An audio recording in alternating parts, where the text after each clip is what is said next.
my dungeon. Welcome to Kuldrin's Krypt. I'm your host, Master Kuldrin. If you're new to the show, this is a place to dispel myths, get rid of stereotypes, and answer your questions about BDSM. You can call in at 865-268-4005 to leave your questions or visit the Krypt at kuldrinskrypt.com. On this episode of the Krypt, we're going to talk about Frenzy. But first, I have to welcome my amazing co-host, Funsize. Hello, Funsize. Hello, Master Kuldrin. How are you this morning? I'm pretty good. How are you? I'm doing well. Went to a fun little dungeon last night. I hadn't planned on playing with anyone, and by the time it was over, my shoulder was hurting. Got asked to co-top with two different couples, so it was a good time. That sounds like a really good time. I didn't follow my own advice from the BDSM 101 episode that we did a few weeks ago about taking a mild pain reliever. Oh, you know how we are about following our own advice here. You should know better. I know. Like I said, I was flying solo going into the event, and people that I'd talked with that I normally would play with wasn't going to be there, so hadn't expected it. Even though I did have it in my toy box, I just didn't even think about taking it. So I guess it shows that we all have moments like that then. Yes, we do. Let's go ahead and hit those rules to love by and then jump on into our topic. All right. Rule number 1, safe, sane, consensual, and informed. Rule number 2, kinky, KNKI, from the KNKI app, available on all platforms. That stands for knowledge, no intolerance, kindness, and integrity. And number 3, the quote from Mr. Paul Young, submission is not about authority and it's not about obedience. It is all about relationships of love and respect. All right, so the definition of frenzy, how would you address that? I would say that frenzy is a condition of being overly excited, wanting to try something new or several things in quick fashion, and being in a frenzied state in regards to the lifestyle. Very good. I think very simple and concise, but There's a whole lot to this topic. I feel like this is going to be another long episode, so those listeners that want the longer ones, they're going to be happy with this one. Oh, yes, they definitely are. So from that definition, in giving what it is, who all is this going to affect? Everyone in lifestyle, both new and those who have been part of the lifestyle for a while, because you can hit a later frenzy as you go along. But when we talk about frenzy, we really have 3 different kinds that we're generally talking about. There's sub-frenzy, which is the frenzy submissive feel. It's also thought of as the most common kind, but in truth, it's not a commonality. It's just that people talk about it more. There's dom frenzy, which is rarely acknowledged because even though it's there, it seems like people have this ideal that dominants can't go into a frenzied state, which of course we know it's not true and can actually lead to dominants pushing themselves to learn to use new implements, new techniques that they may not be ready for at those points in time.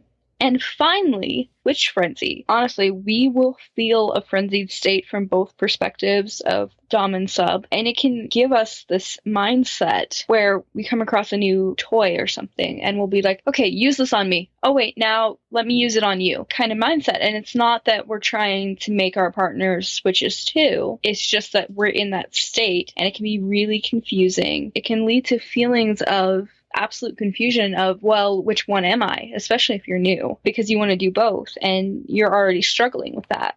So the frenzy definitely adds to it. Yeah, you're right. That is definitely not one that is discussed very often or acknowledged by most people. In fact, I don't think I've ever really thought about it because typically I see the newbies kind of making the mistake of coming into the lifestyle and defining themselves in a certain way and then sticking to it. It's very rare in my experience to see somebody come in as a switch. So I guess that's why I've never really even thought about switch frenzy. Like you said, it's not something that's thought of very often. It's not. And, you know, even I came into the lifestyle going, oh, I'm just going to be a sub. I'm just going to be a sub. This is what I'm going to be. This is what I have to be. But even as I was going through my initial training, I did hit my frenzy period. And there were definitely moments of, ooh, I really like this used on me. But you know what? I'd also like to use it on this person. And that's there. And it led some confusion for me. And I was really glad that I had such a good trainer that definitely preached for communication and making sure that I was always very open and honest about what I was feeling and very self-reflective about where I was at.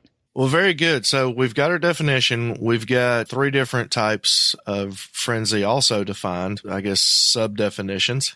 So signs that someone is experiencing frenzy. I know in witnessing it, you can almost see, feel, taste, and smell the adrenaline that's coming off of somebody. Oh, absolutely. Just the sheer unbridled rush of excitement that happens with them. And from that, it's like they're just drunk on it. Yeah, it's yes, they are. That feeling of, like I said, almost being inebriated or intoxicated when they're coming into the lifestyle or learning about something that's new. And when we say inebriated, we're not saying that these people are drunk or on drugs. We're saying that they are exhibiting signs of inebriation. Sometimes their consent is clouded, their judgment's clouded. And it's not to say that the consent isn't there. It's just clouded because they are so in that moment and so wanting these experiences that they'll be like, yes, yes, yes, do it, faster, faster. And in that way, it's inebriation. Yeah. Not in the typical stumbling around kind of thing. Though they can be stumbling around. I've seen it. From exhaustion from trying everything. Oh, yeah. Trying to hit every station at a dungeon, going from the St. Andrew's Cross to a leaning like staircase to a spanking bench to a rigging station and suspension, and just completely wearing themselves out and not giving each individual station enough time to thoroughly enjoy it because their mind is racing too fast to get into the moment. They're looking to the next thing. And in that case, they often will end up using 20 or 30 toys or implements during a single scene or at a single station where they're only there for maybe 10, 15 minutes before they're bouncing off to something else.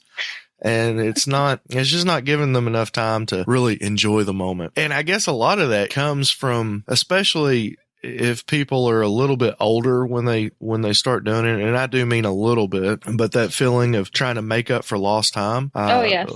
For me, I've noticed that, and I'm saying this is a generalization, but it's also what I've noticed. Anyone that goes into the lifestyle around 30 or older seems to do this a lot more because it seems like they feel like they've lost more time before this point. Yeah. That amazing surge of excitement and hope when getting into it and just encountering all the new people and new things to do. It's just, I mean, yeah, it's a crazy amount of fun, but you can't let yourself go crazy with it. So what else for signs can you think of?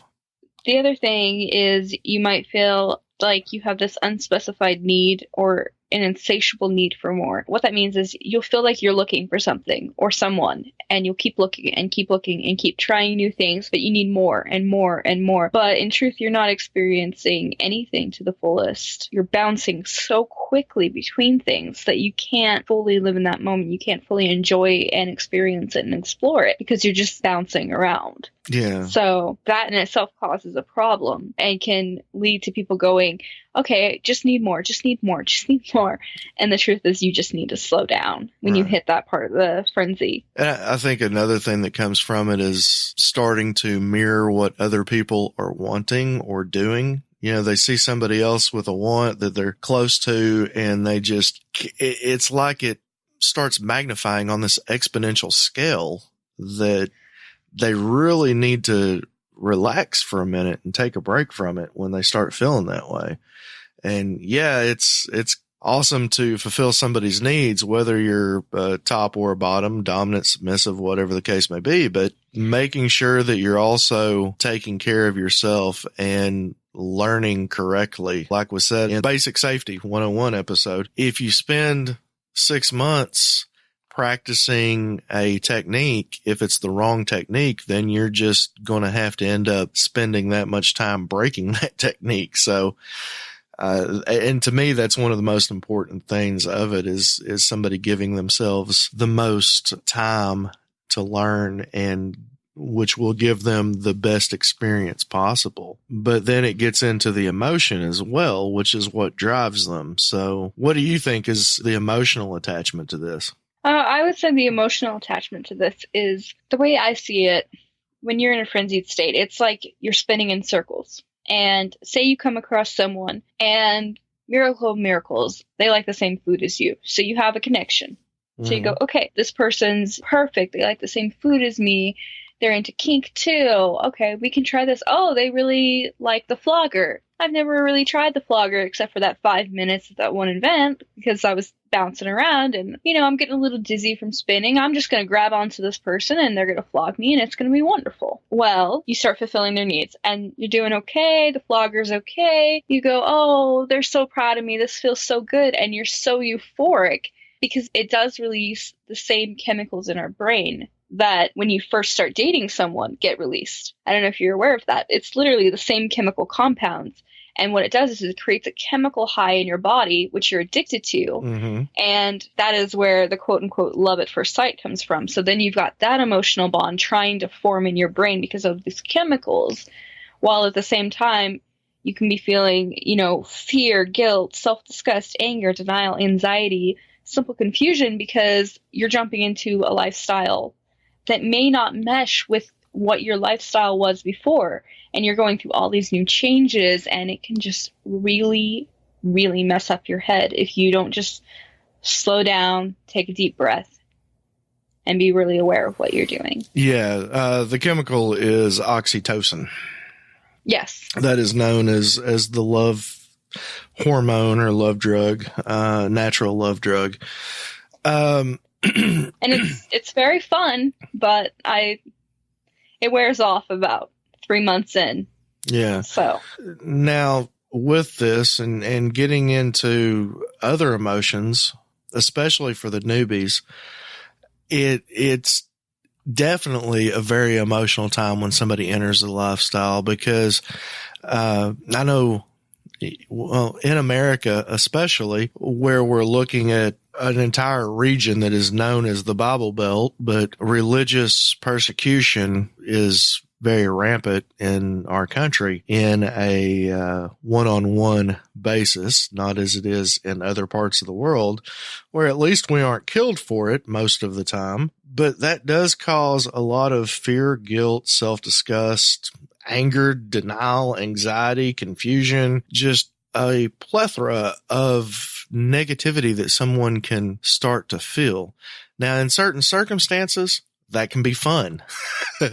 Humiliation and degradation, these feelings can be fun, but it can really cause people some very deep-seated issues and bad experiences, which I'm going to get into more when we finally get around to doing the BDSM and the Bible episode. I would also like to point out that even without a religious background, you can feel these things. Yeah. Because for a lot of people, the idea of having a partner that's going to spank you if you do something quote unquote wrong can feel very questionable.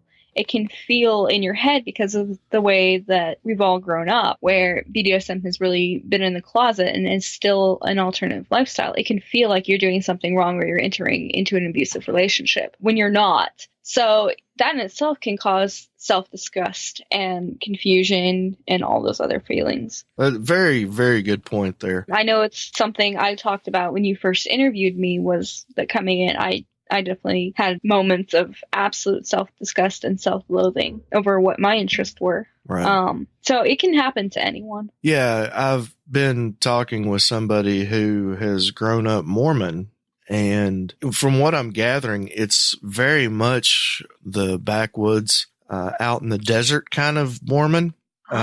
Yeah, where living on a compound and things like that. And they are really having a difficult time with what their needs and desires are. and their spouse's needs and desires, just coming to terms with it. I mean, at one point in our conversation, I was fearing for their personal safety because of how emotionally it was affecting them. And it may sound that I'm slamming religions in general or things with it. I'm not at all. I think that people's spiritual beliefs are absolutely important to those that it's important to, and that they need to stick to their own personal foundation if that's what they choose to do. And I don't have any ill feelings toward any of the religions at all. And it's not me trying to be politically correct, but actually making sure that I'm not being misunderstood. Because as far as being politically correct goes, well, those that know me know that I don't care much about that. So,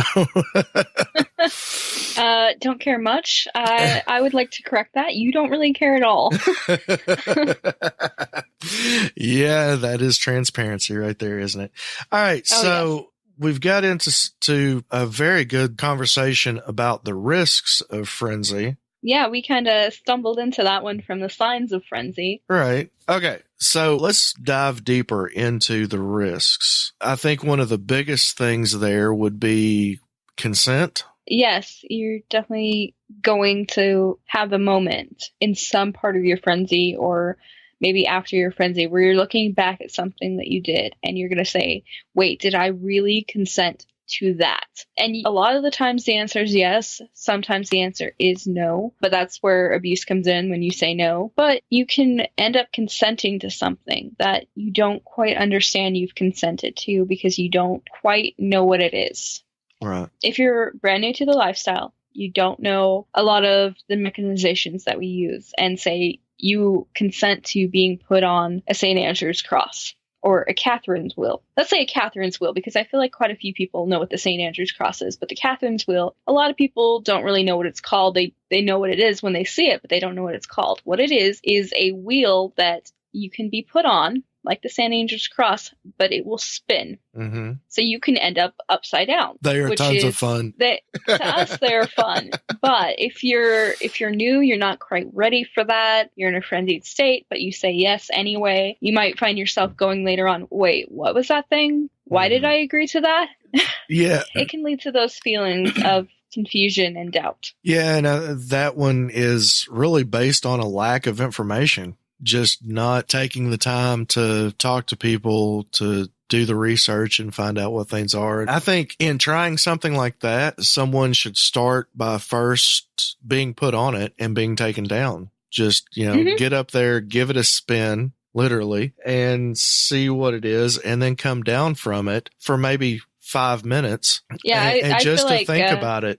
Just to take a minute to kind of relax and think about it before they actually commit to a scene. And then remembering that even though they have committed to the scene, part of that scene is open communication. So if it does become something that they can't handle, understanding that it is perfectly okay to call the scene. And you don't really even have to call it. You just have to maybe call your position and say, okay, you've got me spinning around in a circle while you're flogging me or whipping me or whatever. Can we just leave me upright and basically lock it into position and go from there? Or can we move to a spanking bench, or let me self-restrain against the wall, or whatever you need to do? But again, making sure that you're allowing yourself the opportunity to be open and honest. Mm-hmm. So another risk, health. Yes. Now, I know you shared with us that you suffered injury from an event taking place. So what kind of health risks do you have on that one? Because I'm sure that you've got both personal and general information to give there. Well, thankfully, I was not injured when I was in a very frenzied state. My injury came from not properly vetting, which is one of the health risks, actually, is not properly vetting while you are in frenzy. But you can also go with lack of information. Again, you're bouncing around, you're not learning about things like the Catherine wheel. You consent to things that you don't understand. And you can also push yourself to limits that you didn't know existed because you're new or you haven't tried this thing before. Say you're dominant and you're going through Dom Frenzy and you got 3 new floggers and you decide you're going to try this out and your sub says, okay, well, not only are you trying 3 new floggers out on your sub that you've never tried before, which is a danger in and of itself, but using floggers, like you were talking about with your co-topping last night and how your shoulder's stiff, wears the body out. Yeah. So when you try using 3 new floggers in a single scene, you're going to be pretty sore yourself. Usually when you have Frenzy, you're not just going to do that with one person. You might, but usually you're not. You're going to bounce around. You're going to find 3 other play partners and try to fit that all within a weekend, 48 hours, and keep going and keep going and keep going. Well, Monday morning when you get back to work from that weekend that you had off to do all this play, you're going to be exhausted and sore and miserable. And it's going to drag down the rest of your life. And over time, that kind of wear and tear on the body can be really traumatic. Yes, it can. Especially since we're getting into not just 18, 20-year-olds, but with 50 Shades of Grey, the surgence of the newer people being in their 30s, 40s, and even 50s and 60s. And it's just a sad fact of life that I'm 40 years old and I don't heal like I did 20 years ago. It just takes a little more recovery time. Thankfully, not much more, but one consideration that I have and one reason that I'm very self-aware when it comes to frenzy is because I never forget that I've had shoulder surgery on my right shoulder and I'm right-handed, and the majority of the time I'm not doing Florentine. With most of the people that I know that enjoy floggers, they like really heavy, really thuddy, really hard floggings. And though I'll be using both hands and multiple floggers, sometimes 2 floggers in each hand, if I don't have a really heavy mop flogger available, then I'm coming down with a lot of force and giving them that real deep tissue massage feeling. But I have to keep in mind that, okay, it's time to take a little break and switch to something else and make sure that I give my shoulder a little bit of break, because it's something where I'm in constant pain daily, regardless of what I'm doing. So that is one of the things that actually helps me make sure that I don't go into a frenzy relapse, especially given all the parties and things that I've been attending lately. So the next one, dangerous emotional and physical burnout, often from playing too much or too soon. You kind of touched on that with talking about bouncing around and spending an entire weekend playing and then being exhausted come Monday. I feel like we touched on the physical side of that. For the emotional side, I want to go back to what I was saying earlier about the chemical rush that we get. Okay, so like I was saying, when you have frenzy, a lot of times you will have more than one play partner. More than one person that likes the same food as you and also likes kink kind of thing, where you've got a connection to them. Well, when you play with person X, Y, and Z constantly and you're bouncing between them, you can start to become emotionally confused during states of frenzy and get really burnt out because you're trying to give your all to each of those people in the 20-minute scene that you have them for. But you keep going back and forth and back and forth and back and forth. And then say you meet person K and suddenly there's a new connection and there's another emotionally wearing moment. And it can just absolutely wipe you out. Especially in doing aftercare. Oh, yes. That is really where it becomes just, absolutely exhausting. But very good. That emotional side definitely needs touched on because a lot of people don't even think about that. Skipping the proper vetting process or ending up with a right now partner instead of the right partner simply because you want or you feel like you need somebody. I have actually been in that situation myself, both during frenzy and when I was acting in a normal situation, quote unquote normal. So that is absolutely something that is very real and that I see so incredibly often. And that never leads to anything good. Oh, no, it does not. You talk about emotional burnout. Everybody that's listening to this should be 18 or older, which means that more than likely they have gone through at least one, if not several breakups. And most of the time they're not handled with the proper type of common courtesy and maturity that they should be. So we know how emotionally taxing that can be. A lot of people are familiar with finding Mr. Right, not Mr. Right now. Exact same concept. Mm-hmm. So I think that one's pretty simple and fairly speaks for itself. And the last one that we've got here. We've touched on it several times. Yeah, with the emotional confusion, like the I love you feelings starting to form inappropriately due to that emotional and altered mental state. There was one episode that you talked about in aftercare, I believe it was, because of all these hormones going on and adrenaline and oxytocin and getting that euphoria slipping up and telling somebody that you love them after a scene when you're in aftercare. And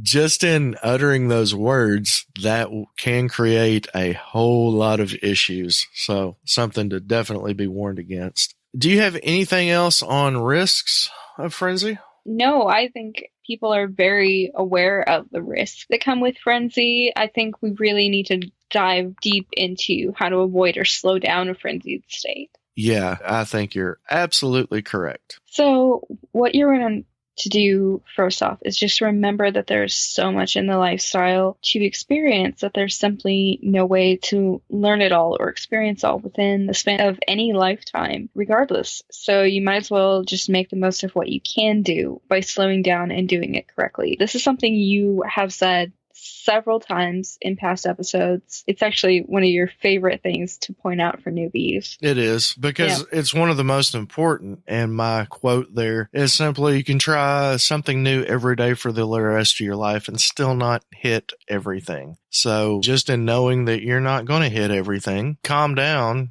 relax, take a breath, maybe make a list of the things that you absolutely want to try right now, and methodically start checking these things off the list, but do them correctly. So, I remember when I first went into training, my trainer told me to make a list of everything I wanted to do. And of course, I made out this really long list. Go figure. He looks it over. He looks at me. He goes, if we tried all this within a week, you would die. He's like, I'm not kidding. You would literally die from the trauma. So I said, okay, but I still want to do it all. He's like, yeah, but we have time. I'm not going to kill you. I can't deal with an 18-year-old dead. I'm like, that's fair.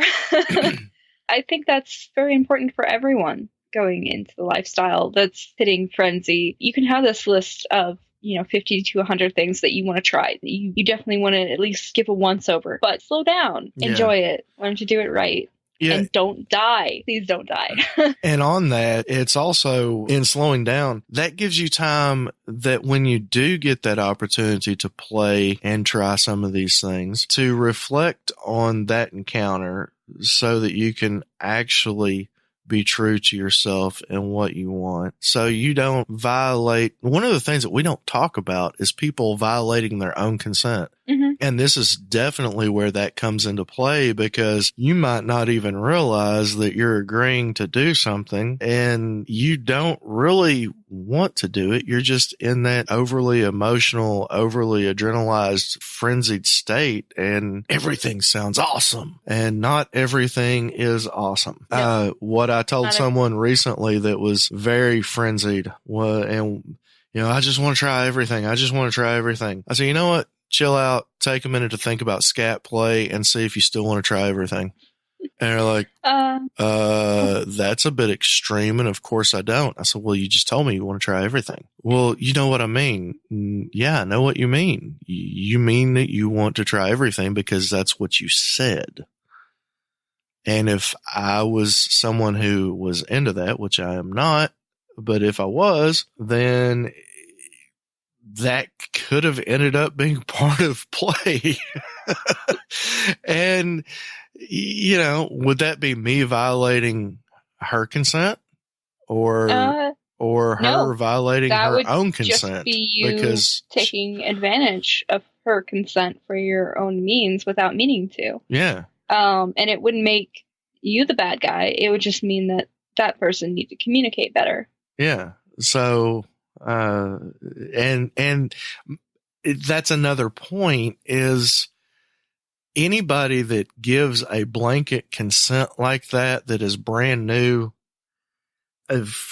Personally, I really think that anybody that takes advantage of that is exhibiting an act of, a predatory act or an abusive act. Because as someone who is experienced, I know better and I wouldn't do that. I would actually point them into the direction of the website and have them fill out the limits and interest survey at kuldrinscrypt.com to show them a few things. One, what they're really into, what they're not, what they've experienced, what they haven't, and give them a chance to research some of the things that we've brought up before, like gates of hell, figging, sounding, things like that. Things that most new people, they're going to look at that and be like, no, I'm not into that. I don't know what it is. Or if they're frenzied, they may take the other approach and sure, I'm into everything. But that blanket consent that comes with total power exchange really needs to be saved for people who are really freaking experienced. So we really need to watch out for that. But what do you have next on our list? Next on our list is to read and find trustworthy individuals in the lifestyle to help teach you. FetLife and Google are both amazing resources for this. And definitely hit up your local munches as well. It's so important to vet the people that you are getting to know, whether you're going to play with them or not, just to see if they're trustworthy to be a friend or to be a mentor. Vet them anyway, find out what they're about, and read. Like with the example of figging and scat play. We've talked about figging on the show before, but if you don't know what it is, type it into Google, put in the image search. You will be horrified by that particular image search. Let's give them a freebie. What is figging? Figging is the act of having ginger, which has had the outer skin peeled away, so that you get all those nice acidy juices brought right to the surface of it, inserted anally. Quite a few doms like to use that as a punishment method and will make a plug out of it to be inserted for a given amount of time. So if you're going to consent to that, you definitely will want to know what that is. Yeah, that's just not something that I would participate in personally as giver or receiver. Likewise, I am not a huge fan of it. Oh, Lord. All right. Let's move on to the next one that we have on this list. All right. The next one is huge. Don't ever be afraid to come out and say I'm new or I'm new to this. Pride is essentially useless when it comes to the risk involved in the lifestyle. Sub, dom, switch, it doesn't matter. If you're new to something and you don't know what it is, like our example of the Catherine wheel earlier, you can say, I'm new to this. I don't understand what it's going to be like to be up on that wheel. Could you put me up for 5 minutes and then take me down and we will negotiate its use? Yeah. And unfortunately, there is so much, which is what started the podcast, is people coming in and, this is a great opportunity to get laid, or, watch 50 Shades of Grey, and I'm a domly dom, I'm a toppy top. You love it when I say toppy top. I do.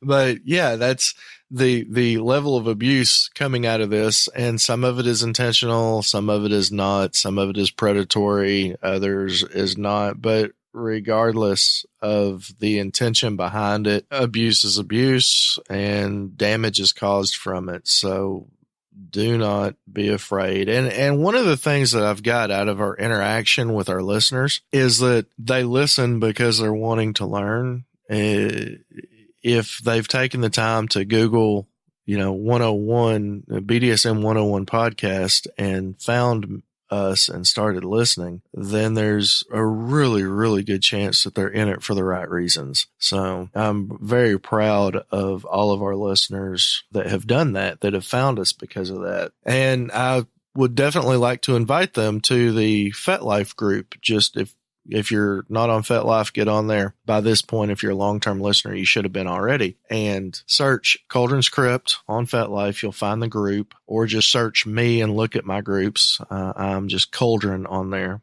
and you can find the link under my groups to our lovely community there on FetLife. So anyway, had to take a minute to address you, the listener, directly. And now we will jump right back into this. What is next with how to avoid or slow down the frenzy? What's next is just to use the time to self-moderate. Again, really look at what you're trying to discover, for what you want, what you need out of life in general, and definitely out of the lifestyle, and just be very self-aware. Anytime you are looking to either go into a scene, go out of a scene, go to a munch, come back from a munch, anything involving the lifestyle, even the simplest interaction, definitely look at what you're trying to get out of the experience and be very aware of who you truly are so that you don't end up mirroring someone else or twisting yourself into something that you end up feeling so guilty about that you have concerns that you can no longer live with yourself. And if you do hit that point, definitely don't be afraid to find someone who is a kink friendly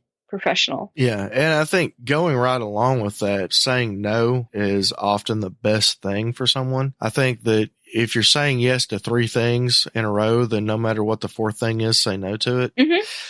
Just as a general rule, when you're getting started, to help avoid frenzy, or maybe it's every other thing, but you don't have to say yes to every experience that you come across to be part of the community. It is, or at least it should be, a very accepting community. Most that I have dealt with and talked to and enjoyed the company of has been very accepting, and they are not looking to violate someone. Well, I can't say that, but they want to do it in a consensual, non-consent way. So yeah, don't be afraid of it. No, just those 2 letters put together into one word can really give someone back their power, their mental state, and give them time to think and break any confusion that they may be experiencing and not even realizing that they're experiencing confusion. So, next. All right, next. And this is simple for 90% of life. I actually use this almost daily with my job. Count to 10 and breathe deep. Stay calm and keep a clear head. And it's going to reduce a lot of the risk that you're going to encounter with everything in life. It's going to reduce a lot of your stress too. So definitely keep that in mind regardless. Yeah. And that kind of gets into, well, it goes back to what I just said and gets into understanding that people have limits. But if they don't take that time to breathe, sometimes they'll forget it. But to me, that seems to be one of the biggest mistakes that people make, is that they want to test their limits. Oh, I need to find out exactly how far I can be pushed, or how comfortable I am at pushing somebody to their extreme. And that is incredibly dangerous. Yes. Yes, it is. I've seen extremely, extremely experienced people say, okay, tonight's the night. I want to be pushed to my limit and taken just over the edge. And it is always such a mental break when they do that. Talk about some long aftercare. I've seen it last just immediately following the scene for 2, 3, 4 hours. And then it's something that they still need people around them for the next few days or weeks, even in a couple of cases. And it's not, and I can't stress this enough. It is not something that newer people should do. And you're going to get to the point to where you'll do it. Everybody does it, but do it the right way and with the right person. And if you're frenzying, then there's a really good chance that you're not knowing, 1, who the right person is, and 2, you're just not prepared for it. So like you said, Funsize, taking a breath and counting to 10 can certainly help clear the head and give somebody the time to allow themselves the time that they really need before they push themselves to those limits. What do you do if you see somebody going through frenzy or about to jump into this type of situation? Speak with them about it. Just come right out and say, hey, I see that you're going through this. If you're going to play with them, set clear limits. If you're a sub and you're found a dom and the dom's going through a frenzy, set a very clear limit. Unless they're one of those abusive kinds already, they're going to respect that limit, whether they're in frenzy or not. And it's going to really help them to slow down and think about their actions. If you're Dom and your sub's going into frenzy, or your switch, again, say, hey, instead of you pushing your limit today to 100 spankings, you're getting 10. Yeah. And in 3-4 days, we're going to try 12 spankings and stretch you slowly over that period of time, and just make sure that they understand that they need to go at a healthy rate, not a rate that's going to be destructive to them. Yeah. And then the other thing is, it's okay to turn away someone that's experiencing frenzy. I unfortunately had to turn away one Dom and at least 3 subs in my 10 years of experience who were going through frenzy at a destructive rate and refused to slow down, refused to communicate with me about where they were, what they were going to do, things of that nature. And I just felt that I could not safely play with them any longer. So don't be afraid to turn them away if you're not comfortable with it. Yeah, that's very, very mature and can honestly be a little hard to do. Oh, yes, because you do experience guilt when you do that to someone because you feel like they need you. Yeah. And on the topic of if somebody's trying to talk you into something that's going through frenzy and you tell them no, you go to speak to them about it. And this isn't just newbies, but unfortunately people in general, when they have a desire, they try to talk people into it. And one of the best ways to do that is to guilt somebody into it. And you really got to be wary of that, especially submissives. Never let somebody guilt you into agreeing to something that you're not comfortable with. There's a big difference in having a conversation with somebody and coming to a mutual understanding and you changing your mind. And then the being guilted into it or being talked into it. Huge difference there. Make sure that the decisions that you make are your decisions when it comes to these negotiations and things that you truly consent to. Just because you're submissive doesn't mean that you're a doormat, and it doesn't mean that somebody absolutely, truly owns you. It is a power exchange, and the submissives are actually the ones with all the power. And we haven't said that in a long time on the podcast. I think that's something that needs to come out, is that you are freely and willingly choosing to submit, and you can revoke that submission at any time. You are a person. You are not in any way, shape, or form a doormat for somebody, unless that's what you've consented to. But that gets into a whole different topic. So I'm just speaking in general and to the newer people, and newer people should not allow themselves to be 100% property. They need the experience of being a basic submissive, typically in a collar on, collar off type of setting, not a 24/7 slave or property or anything like that. So, moving into the next one. The next one, it goes back to talking to people. Talk to people in the community as a whole, because we have all experienced frenzy at some point. And you can talk to others who are experiencing frenzy at the same time you are. And what it's going to do is it's going to give you a new perspective on what they're doing, but also where you are and what you are doing. And that can help clear your head a bit, because it's definitely a moment of, oh, wait, this person's doing that? I just did that. That doesn't sound so good. Maybe I should not do this. Or maybe I should slow down doing this. Maybe I should do this a different way. And that can really help. Yeah, and that also kind of gets into not allowing a frenzied state to negatively affect the rest of your life or relationships. Because in talking to people, you are going to hopefully learn from their experience and learn how to take it down a few notches and kind of relax a little bit and invest your time in learning and finding resources, things like that. So, and yeah, like you said, we've mentioned that one several times because I think that is one of the best ways to do it, to kind of help avoid negative backlash from frenzy.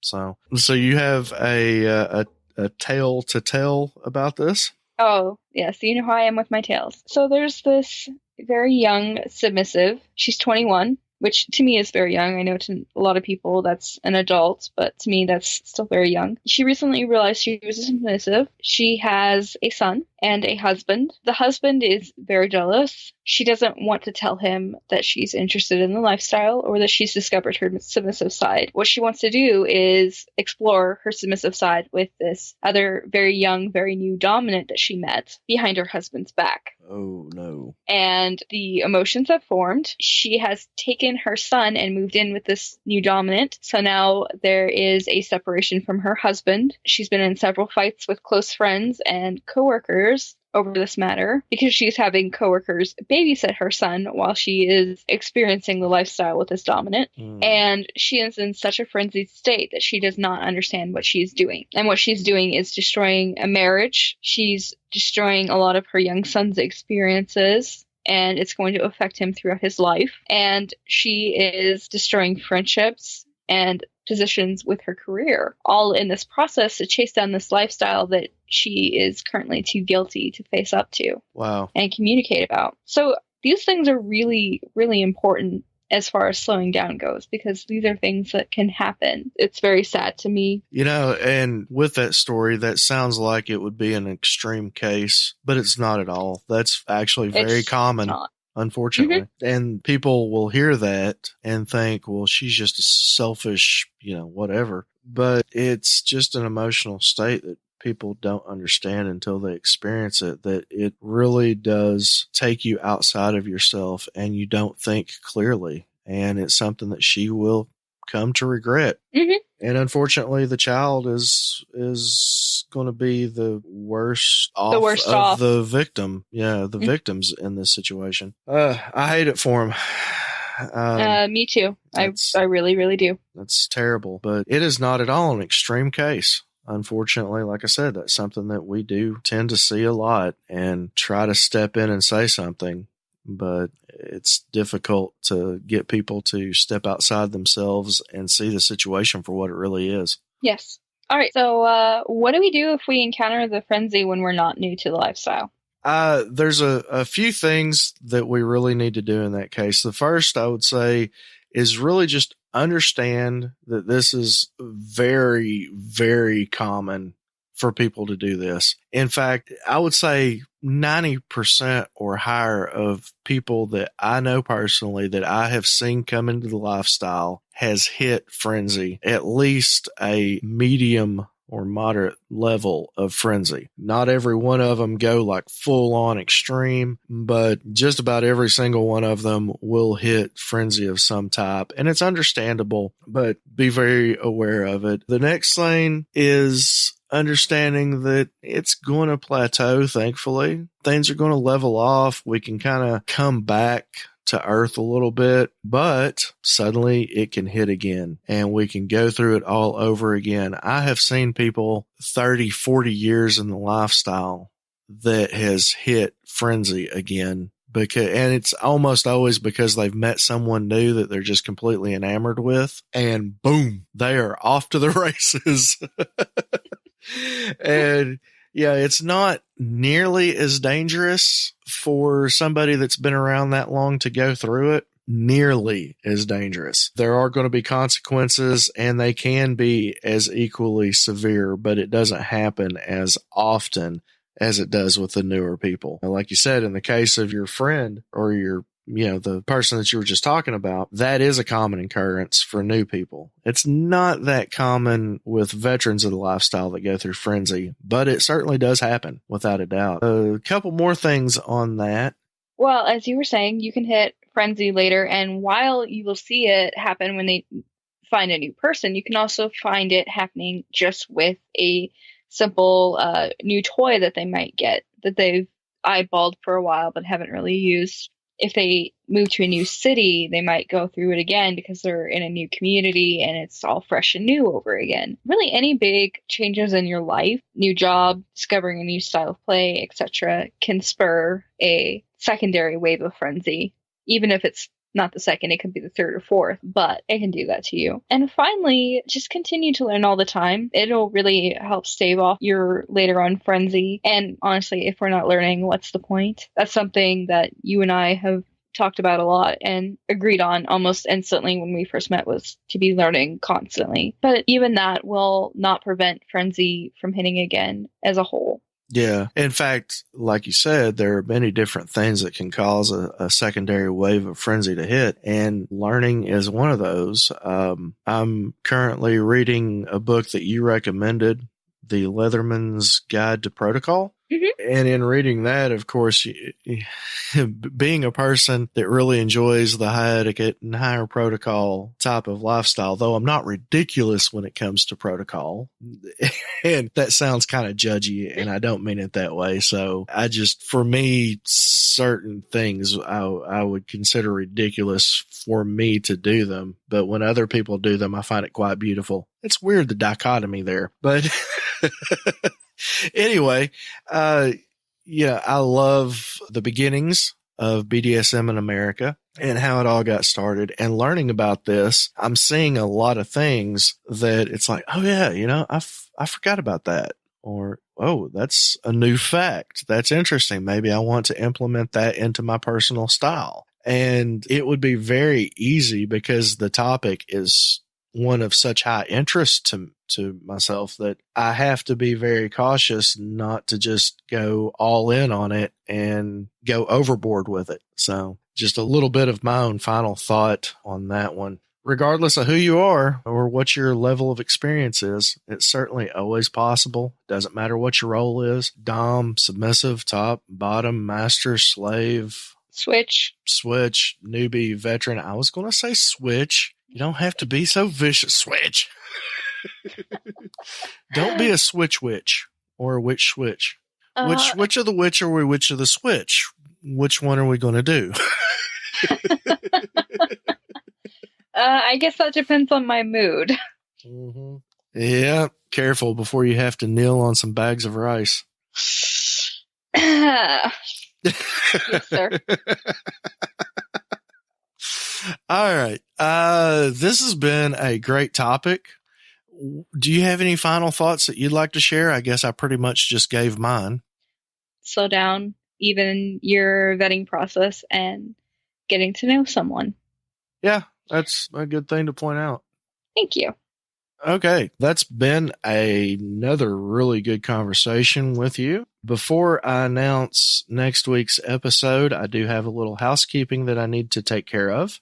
First, bdsmcontracts.org. Use the coupon code Kuldrin20. That's KULDRIN20, no space, for a 20% discount off of all purchases. They have some amazing 25-page soft and hardbound BDSM contracts that you can use to get started or as your full contract. Very awesome. They provide us with giveaway contracts for the FetLife group. Also, I would like to thank our executive producer, Matt, and our producers, K2SO and the Accidental Trucker. We really appreciate that. Again, really thank our executive producer and our producers for their donations and their support. So with that said, to get into next week on the Krypt, we are going to talk about...